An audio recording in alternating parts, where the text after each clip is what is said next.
I'm going to turn things over to Paula and to Gavin. I had, like a lot of you guys, I'm sure that you have gotten tired of a lot of the TV shows that are out there. They're so fake, it's so phony, it's so scripted. I mean, there's just so much of that stuff going on. And I ran across Gavin by extension from someone else, and they were doing a show with the idea that it wasn't going to be unscripted, because that's what people were asking for, and we don't get it. I mean, you don't get it on TV, on regular TV. It's just not there. So I was already excited about this before I even knew they were going up on Amazon. I didn't even know. At the time, I said, let's have these guys come to Dead of Winter. It would be really cool, because they're trying to do something really neat. And then Amazon picked them up, which is even better, because now it's accessible out there all over the place. And it's not your standard scripted show. And I'll let them get into that, because they can do it much better than I can. But anyway, I want to turn things over to them for the next 45 minutes or so, and let them tell you about their journey, about the show that they're doing, and all the things they're working on. So, Gavin Kelly and Paula Purcell.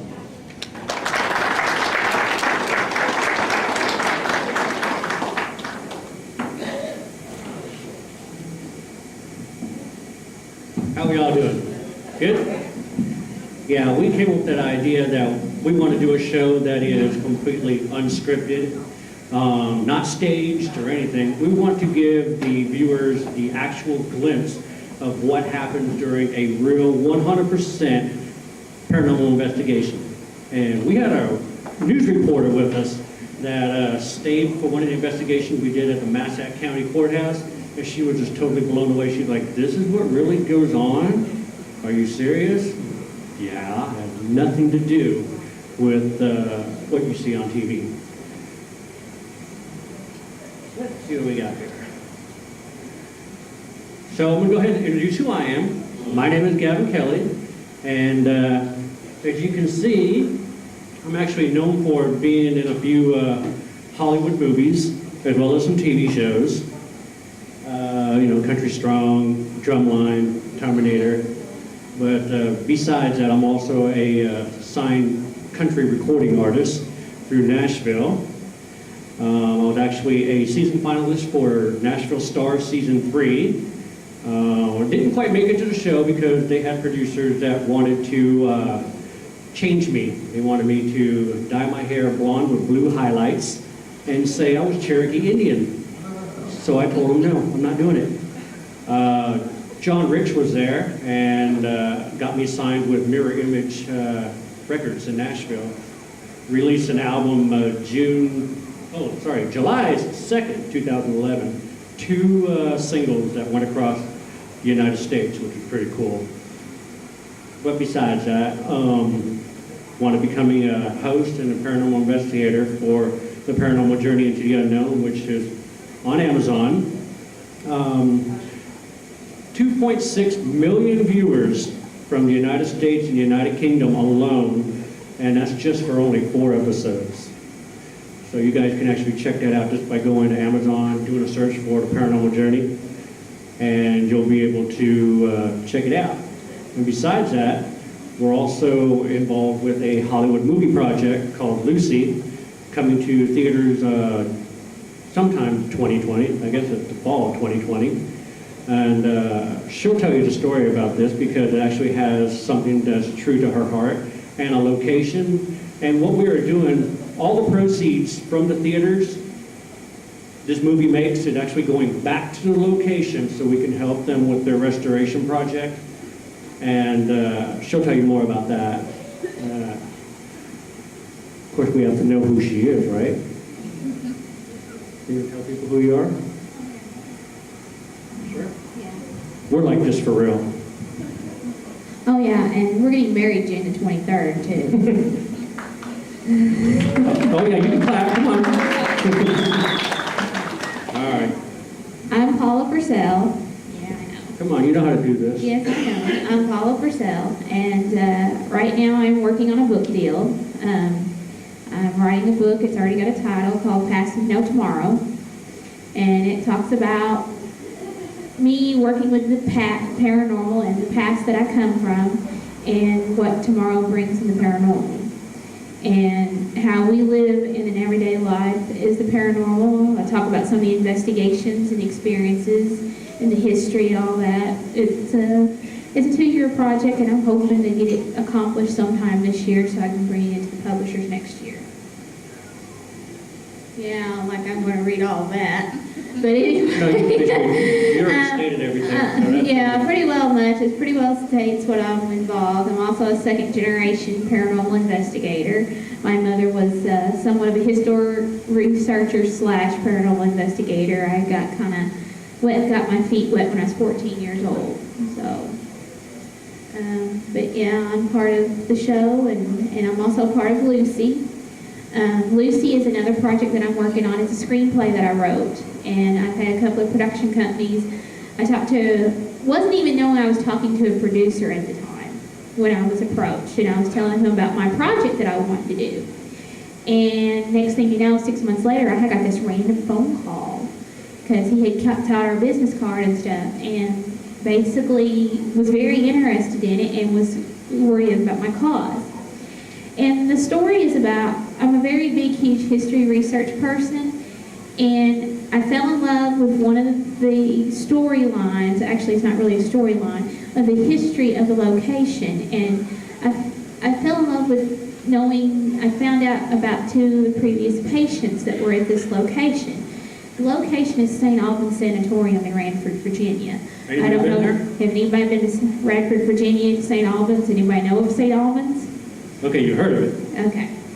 Well, I got into, mainly it was 2 characters. We're not 2 characters, but 2 patients there. And for some reason, have you ever looked at somebody's name, or if you read something and something just stuck with you and it just bugged the crap out of you? You was trying to figure out, why does this name bother you, or to an extent? So I got to the point of finding and doing a little dig work on these 2 patients. Well, I ended up taking the storylines from these 2 patients and formed it into my own form of character for this story. And basically it was these 2 lives put together into my own version of a storyline, and I called her Lucy. And she's basically, it's actually Lucy Marie, but the title they went by, they just rather had a 1 letter, 1 name part, which they called Lucy. But the long story short is basically we partake how this character came from being whoever she was, her background, what made her end up being involved in St. Albans, and how she ended up becoming a patient at St. Albans, and what her life was possibly like at St. Albans based on records and some information that I had obtained. It was a 5-year project before I even got to this point. So that is one big, huge involvement that I'm working with, and I'm hoping it's a big success. Any money that we make from this movie, we're not keeping. We're not, besides paying for our insurances and all our dividends that you have to pay for production and being part of this. Whatever's left over, we're not keeping. We're going to give it to Marcel, and Marcel's the owner of St. Albans Sanatorium in Radford, Virginia. Because I want St. Albans to stay and keep standing, and she needs a new roof right now, and she needs new windows right now, and she's trying to do everything she can to try to get her to where she can be stable so that the city of Radford does not take the wrecking ball to her. It's really a good cause, so it's a good movie. But let's go ahead and step back, because I'm sure you're probably wondering how in the world we got into the paranormal, right? So, many, many moons ago, I was just bored out of my mind, and I was just flipping through the channels, and I came across a station that had night vision. Oh my God, this is cool, because I'm really into like sci-fi and fiction and all that stuff, so I was intrigued. It was Ghost Adventures, and I started watching that, and I'm like, oh, this is so cool. Well, during that time, Paula had a house fire. It was bad electrical. I mean, the house is over 100 years old, so they had electrical fire.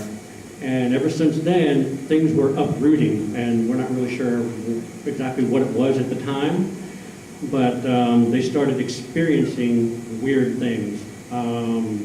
If you put something in the living room, it ends up in the bedroom. You put something in the kitchen, it ends up in the living room or in the hallway.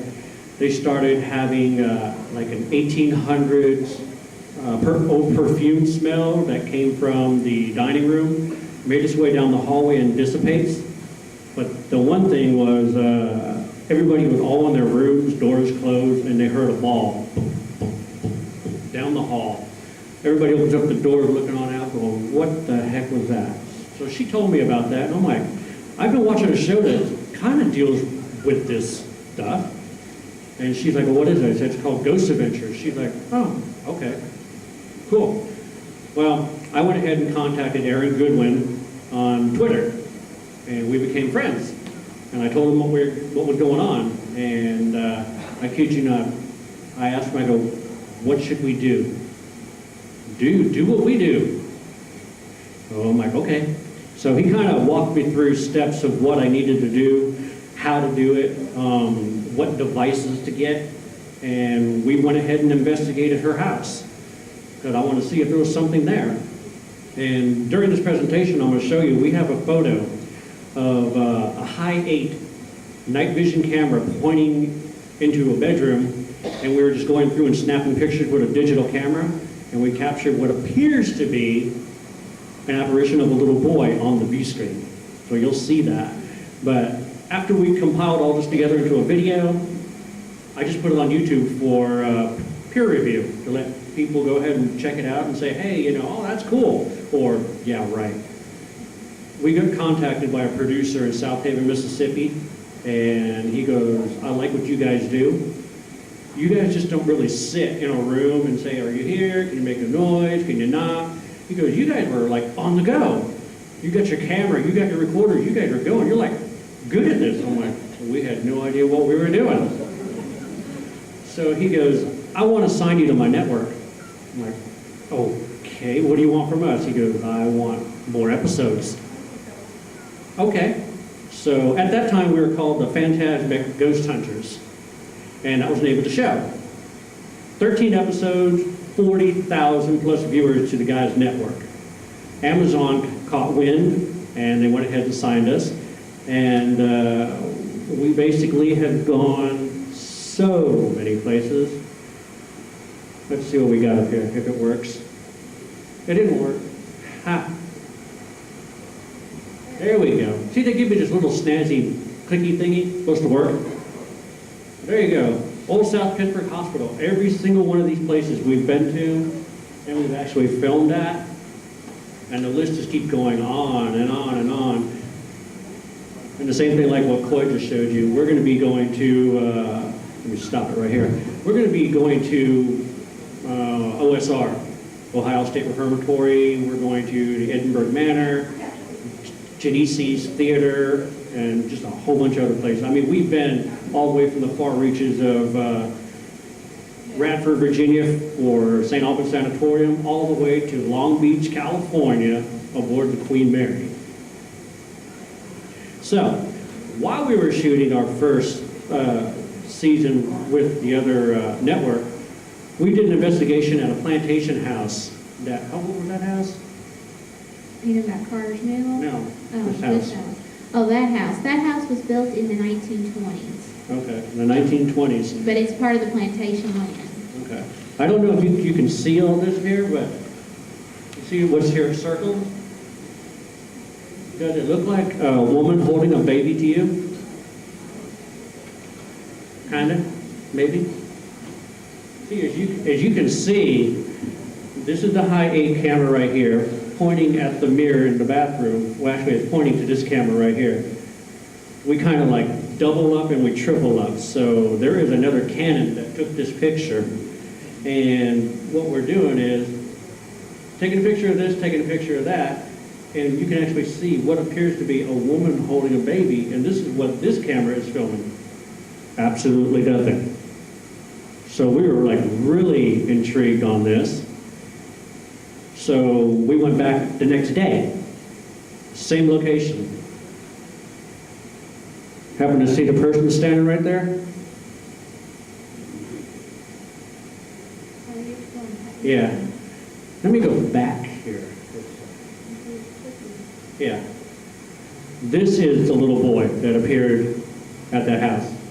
Right here. and the video actually is shooting into a bedroom, night vision. There's nothing in there. It's just a bedroom. But a little boy showed up on there. She did research on it and found out there was a little boy named Freddie that died of whooping cough, and his father is there too. So we've come to live in a house with both of them. Yeah, and we did an EVP session, and we got the name Frederick on the EVP. So, and Freddie's a short name, a nickname for her. Yeah. And all the places that we have been, we've, whenever we do a radio show, someone always asks us, it's like, well, do you get evidence at every single place you go to? No, you don't. It's impossible.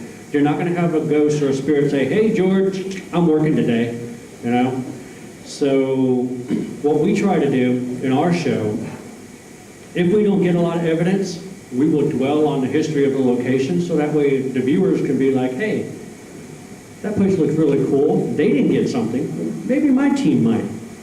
So we wind up doing that. That's the reason why our show kind of stands out from everybody else. We are nowhere anything near Ghost Adventures or any of those shows that are out there. Nick Groff has even watched our show, and he's just like, dude, that's awesome. But as you can see right here, this is over at the Weldon Manor in Central City, Kentucky. I don't know if you guys can see it, but I'm going to give a gander. What do you see in that circle? Am I in the way? Do you see anything kind of weird? Like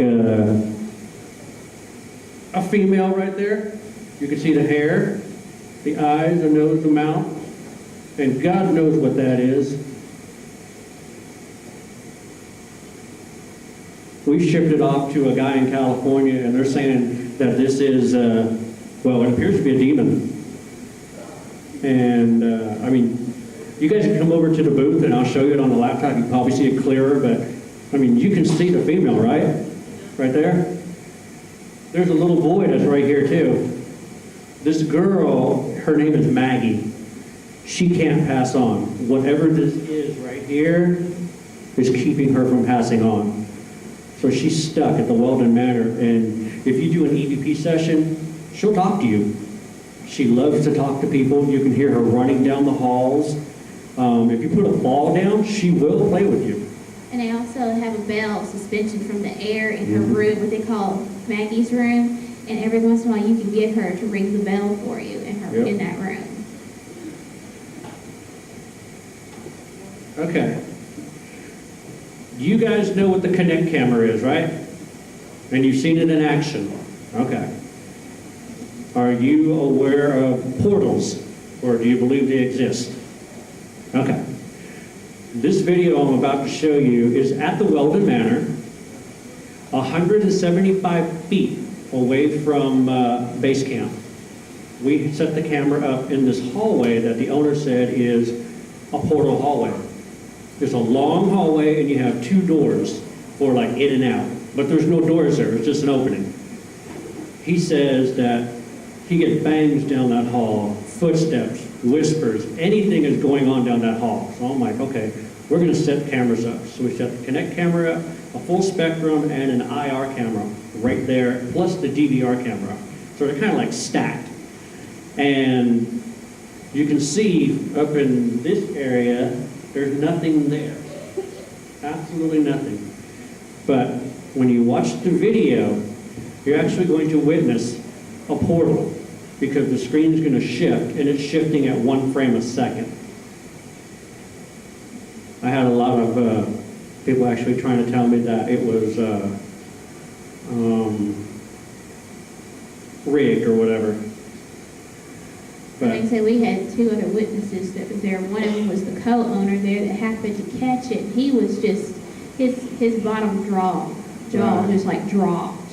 come on. And he was like, wow. Exactly. Well, I'm waiting for it to start. It's supposed to be playing. And now it's making noise. Technology, right? Maybe if I push play. There we go. All right, you see it shifting? That's 1 frame a second. Now, the weird thing is, after it's fully shifted, a 7-foot tall stick figure is going to show up, and it will wave to us. And it has been known that this stick figure has been seen many times, not just from investigators, but they have a store downstairs. It's called Party Store in the bottom of the manor, and customers have come into the party store and run into it. Now watch. He shows up, and he will wave. Right now. It's not showing up there. Oh, that bites.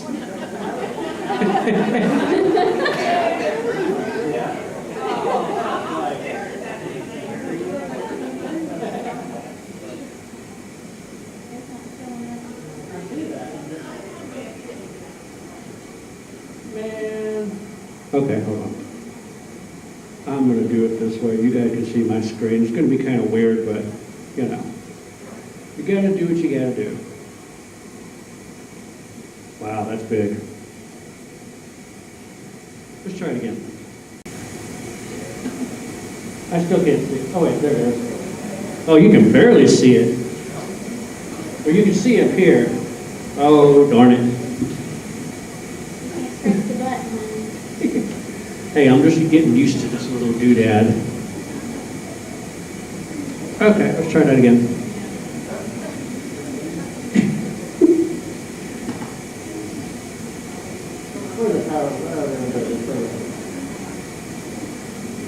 Okay, now that area, you can see it. You see it shifting? And that camera is stationed. It's not Yeah, moving. camera's Nobody's touching stationary. it or anything. Nobody's even close to it. Am I in y'all's way? Okay. So you will see a stick figure hopefully show up right about there. Here he comes. 175 feet away from base camp. And he waves. Yeah, the co-owner of the building ran down to the hallway to make sure there was nobody standing in the hallway or Yeah. someone playing tricks because he just couldn't believe what he saw. Now the funny thing is, we started playing Elvis music and he would tap his foot. You put the Beach Boys on, he didn't do nothing. I have no idea why. All right, this next one you're really going to have to pay close attention to. This is called Shadow Hallway at Old South Pittsburgh Hospital. It's going to be right over here. Do you see it? Yay, nay, what? No? Go back. Try it again. There's an actual shadow that goes down the hall, and what we ended up doing was setting up a camera. Here we go. If you notice, we have two angles, so it's crisscrossed. You got one camera coming out of the door going one direction, got another camera coming out the other way. So it basically will prove if anybody's walking down that hall. And what we captured was a shadow right here walking down the hall. You see it? Yeah, that screen up there doesn't get Okay. justice. You guys can come over to the booth and we'll show you. This one is cool. You ever heard of the Monroe House? Hartford City, Indiana. All right, we were there filming. We had all of our DVR cameras set up and everything. I just got done putting down a REM pod, and I'm heading on out to go ahead and check to see what Matt Benton's doing. Anybody know Matt Benton? He's an investigator, been like on a couple shows here and there. But he was our guest investigator. So I went out to go check on him, and you're gonna see something kind of cool.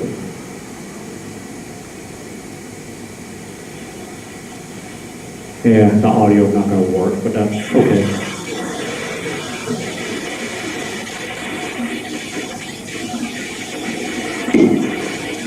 Oh wow, that's horrible.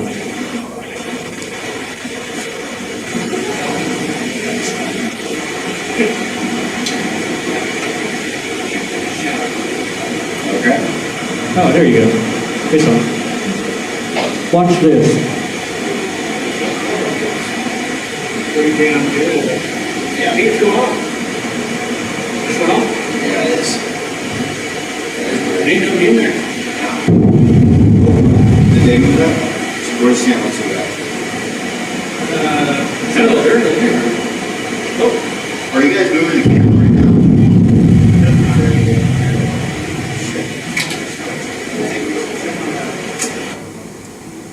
this is actually part of our episode that I'm showing you.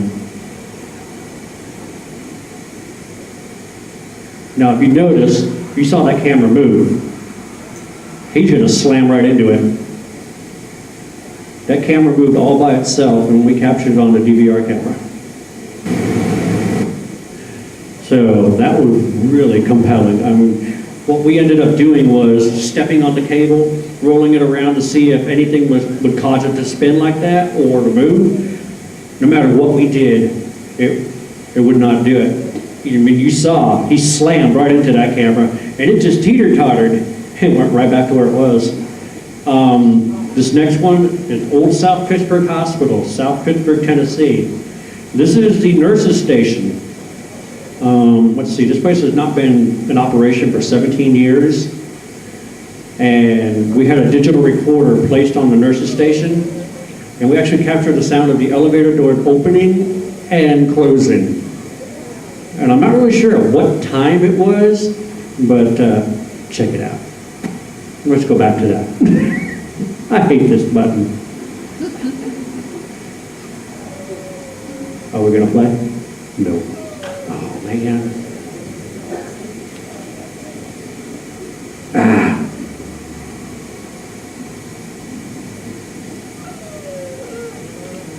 That was weird. It actually worked before, and then I stopped it. Oh, here we go.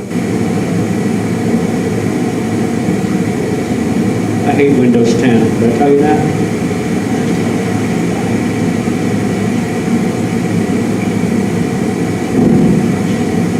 There you go. Elevator door opening.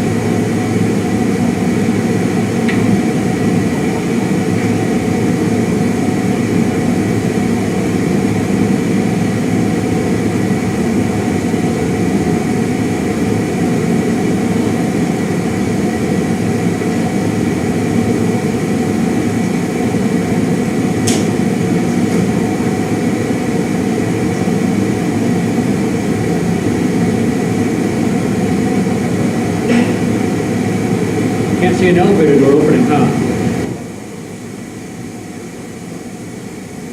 That was so cool about that. We didn't even know about it until we started evaluating all of our evidence to see what we got. And I played that back and I'm just like, is that the elevator? So we had to go back to our DVR footage to actually pull the screen up, and I'm like, okay, this is the screen. I don't see anything opening or closing. Do you want to tell them about the camera?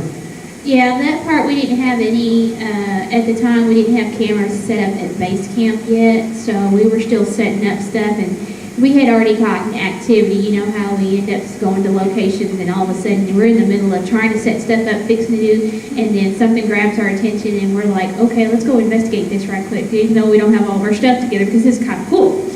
So I'm at base camp. The guys are gone off. We have our camera guy, Gavin's gone up to the OR because there's something going on at the OR upstairs. They're going to go investigate, find out what's going on. We've heard racket and everything. I'm downstairs, they're upstairs. As you can see on the previous picture, which is the same picture where the elevator's at, you see how long the nurse's station is? I'm sitting on this end of the nurse's station. On the other end, we still have the camera that we don't even have the wires run to. We don't even have it hooked up. We don't even have it, all we have it is on a stand. And the stands are just like this. See how this is like, if you actually picked one of these up, it's pretty heavy. I was at the other end. Next thing you know, I hear this big, loud crash and boom. Next thing you know, the stand, the camera, and everything had been thrown and floor on the other end. I'm trying to radio him, and the deal is we have a two-way radio system, and we don't ever have a problem with our two-way radio system when he has his walkie-talkie. I can be able to get a hold of him, up to almost a half a mile. I couldn't get out. I was yelling and I was screaming through the radio to come down here. We've got a situation going on at base camp. And I was over there examining the stuff, trying to make sure the camera wasn't broken and all that stuff. In the meantime, I'm still trying to radio him. I'm running a cord to it to find out if I can get it to work. I can't get it to work. I'm like, oh great, we're gonna have a camera down. He finally gets out of the OR and he goes, I finally get a hold of him and I'm like, you need to get down here, we have equipment damage. And he goes, what? And then when he finally come down here, I didn't freak out or nothing. I was like, shoot, after she told me what happened, she goes, yeah, the camera fell down. I'm like, by itself? She goes, yeah. I said, cool. yeah, pretty well much. But we didn't have any evidence on that one. That was just, me witnessing something that we didn't have anything, we didn't have it set up, but it was an interesting experience. Yeah. And the funny thing is, I actually hooked it up to the DVR and it worked. Yeah. Okay, this one, U.S. Marine Hospital. I just came across this a couple days ago because I'm currently working on season 2, which will be coming out June 23rd. This is the morgue at the U.S. Marine Hospital. So I set up, you really can't see it, but this was actually the echo box. You got the periscope 360 and the Eddy. And for some weird reason, before I walked up to it, I kind of see something go across this wall. I'm upset because we're in the morgue, but let's see what we can do. Probably couldn't see it. But there's like a mist or a shadow that actually goes across this wall before I even get there. I've actually examined it over and over and over again in slow motion, and I'm just like, okay. So, but if you want to see it, come over to the booth and you can actually watch it on a laptop. Yeah, because that screen's darker than the last I see that. Yeah, this one's going to be rough. You're not really going to see this one, but this is over at the not the Monroe House, the Malvern Manor, Malvern, Iowa. They call it Shadow Hallway. Oh, it's funny how they call it Shadow Hallway. If you scream code blue, a nurse back in the days will run to that room. And unfortunately, you're not going to be able to see it, but you'll hear it, and you'll hear her freak out. Yeah, press it down. Cold blue. Actually, you might see it. Doctor, we have an emergency. Watch this area. Ooh. This is a lot. There you go. You see it?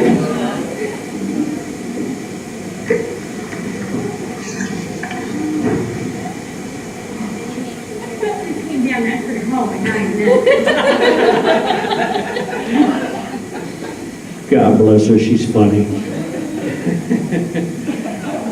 Now, a lot of ghost hunters, they always want to get that holy grail of capturing an apparition. Wow. This is the one that helped us make our mark. This is an apparition that I captured running. And it's just really bizarre how we got this, but see if you see it. I mean, it's going to happen real fast at first, and I'm going to slow it down.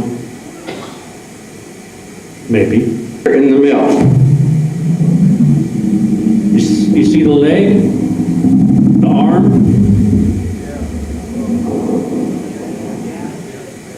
Go back to that. Try it again. In the mill.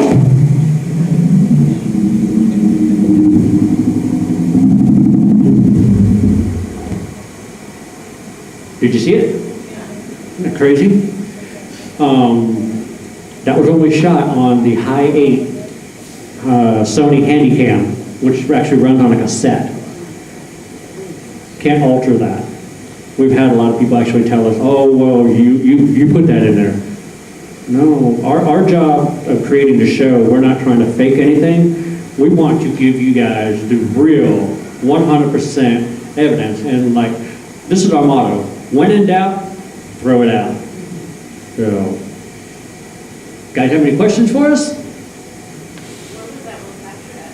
It was in a place called Carter's Mill. It's outside of Simpsonia, Kentucky.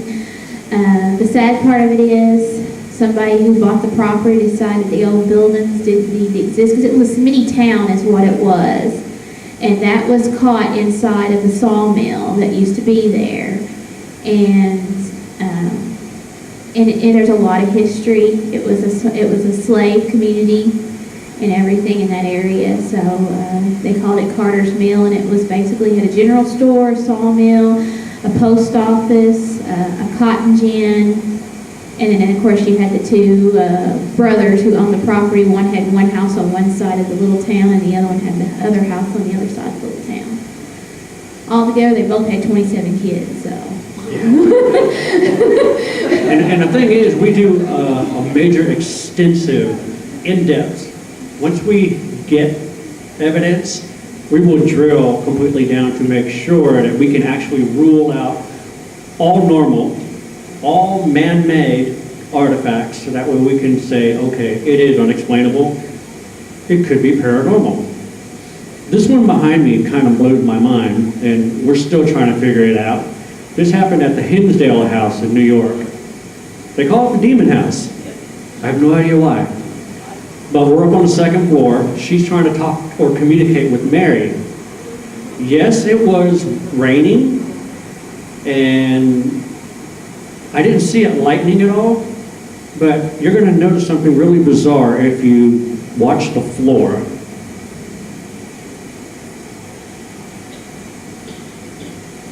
You see that? There's a grate down there, and their deal is there's no lights on downstairs. But we're upstairs doing an investigation and doing an EVP session. Can't figure that one out. If it was lightning due to the storm, right over here are two windows. We would actually see it coming through that window.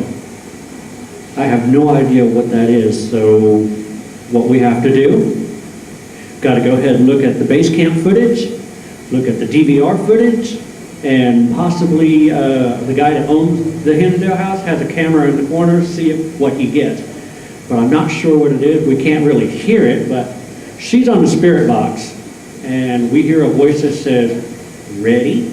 And then right after she says ready, Then you that see the lights. starts. So I'm not sure. I'm going to see if we can hear it. Let's see what we're going to do. I'm going to scoot it over a little bit, or attempt to. Maybe not. Oh, hey, cool. Let's check that out. See what we can do. It may be loud. That means I it's hope going to be a not. loud annoying. If it's very loud, forgive me.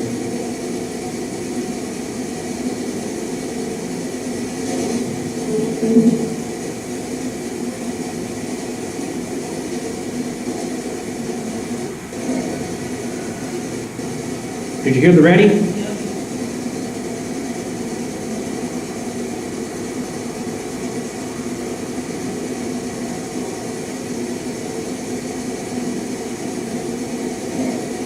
See, you hear it, plain as day. Ready?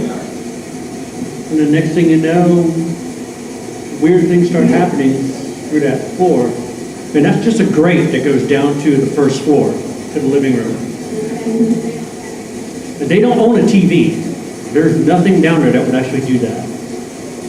They don't even have the reason why they got the grate there is because there's no heat in the house right now, so they've got a little wall, propane heaters attached to the wall, and they have the heat filtering through it, and they made a hole in the wall for that to come through. But where it's at, there's no way it would even done that.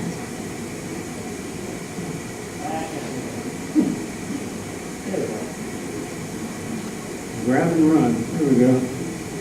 That was really bizarre. And then, you know, like I said, we have to dig down to find out exactly what it is, because we could be eaten alive by someone watching the show saying, oh, well, that's probably somebody down there with a flashlight. Our crew is me and her and two camera guys. The two camera guys didn't make it to New York. It was just me and her in the Hinsdale House for 24 hours by ourselves. So, kind of crazy, creepy stuff. I mean, we're trying to turn the tides of the paranormal. We're trying to bring truthful 100% TV to our viewers. Yes? We have not been to Mississippi yet. Not yet. No, not yet. No. We've got a bunch of places that we're going to be going to, Missouri State Pen, things like that, but Mississippi, we haven't really had anywhere that we were going No, to hit. I know this year's season 3 is already booked. Of course, they already gave us our schedule for our locations in this year. We are scouting for season 4, so season 4 has not been even thought of or put together yet. So if anybody wants to throw me, any of us ideas or hints on a location or anything that would you like to be part of season, for them to be a part of season 4, let us know and we can do that. And we'll have our field guys out, sending out and getting information and stuff. Yeah, matter of fact, we're actually going to go to 3 places. Tomorrow we're going to check out where are we going? The Creole House. I'm going to the Creole House, and then I have a couple of other little places, nooks and crannies. I'm one of those. We don't have a TV in our house. Yeah. We don't have I time to watch literally, TV. we do watch The Big Bang Theory once a week because we are Big Bang Oh, enthusiasts. He's a Supernatural fan, so anybody's on the Supernatural thing. Oh, if I show you the picture of Jensen Ackles wearing our shirt, would you freak out? I'll show you over there. He's wearing a Paranormal Journey t-shirt that he wore at Comic-Con. And he's also a friend of mine. I didn't say that aloud, did I? But yeah, we're fixing to scout out for season 4, which will happen next year. So All right, well, I thank you guys for sitting here listening to us ramble. Hope we didn't bore you to death. Here comes Troy with a big hood. The gong.